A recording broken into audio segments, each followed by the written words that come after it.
देश में आरक्षण को आर्थिक आधार पर लागू होना चाहिए ताकि समाज के सभी वर्गों को आरक्षण का समान लाभ मिल सके।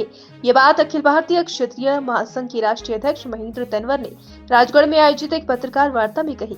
उन्होंने कहा था, अखिल भारतीय क्षत्रिय महासंघ आजादी से पहले का संगठन है और अखिल भारतीय क्षत्रिय महासभा सामाजिक समरसता, जाति नहीं आर्थिक आधार पर आरक्षण और राजपूत कल्याण बोर्ड तथा स्वर्ण आयोग के देश भर में गठन की 3 प्रमुख मांगों को लेकर कार्य कर रही है। उन्होंने कहा कि महासंघ 128 वर्ष पुराना संगठन है और शिक्षा व सामाजिक तौर पर संगठन मजबूत करने के उद्देश्य से बना था और इसके लिए महासभा देश भर में लगातार काम भी कर रही है।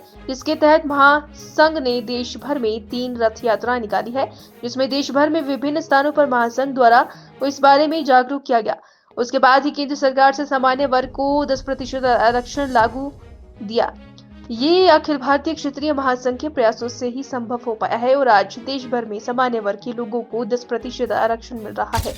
एक उत्सव को मिलाकर एक क्षत्रिय महासंघ के नाम से एक संस्था का गठन करेंगे और इस बात के लिए जो पूर्व सांसद हैं आनंद मोहन जी, जो अभी 14-15 साल जेल काट कर बाहर आए हैं, और लवली आनंद जी, उनको इस बात के लिए हमने विशेष रूप से जिम्मेवारी दी है कि वो सबसे मिलकर देश में सबको मिलाकर एक क्षत्रिय महासंघ की स्थापना की जाए ताकि समाज जो है उसका बिखराव ना हो और देश और राष्ट्र के हित में सब इकट्ठे होकर काम करें। एक तो ये हमने कार्य किया है। दूसरा ये है कि पूरे देश में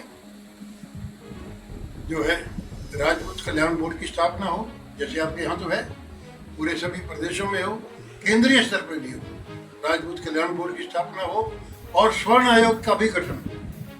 स्वर्ण जातियों के बात को ऊपर लाने के स्वर्ण आयोग का गठन भी बहुत आवश्यक है। बिहार में तो है, बिहार प्रदेश में स्वर्ण आयोग का गठन है, लेकिन बाकी हरियाणा में नहीं है, पंजाब में नहीं है।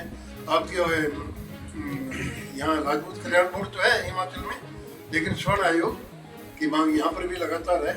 इसका भी गठन सभी जगह होना चाहिए और इसका मकसद सिर्फ यही है कि कुल मिला के तो ये है कि जो जातिगत आरक्षण को लेकर हजारों टुकड़ों में जो समाज जो बढ़ चुका है, उसको किसी प्रकार के उसका एक ही समाधान है कि सभी लोगों को समाज तौर पर जो है ये सुविधा प्राप्त हो और जो सही हकदार हैं। देखिए, मैं जब बिहार में छत्तीसगढ़ में जब हम रथ यात्रा लेकर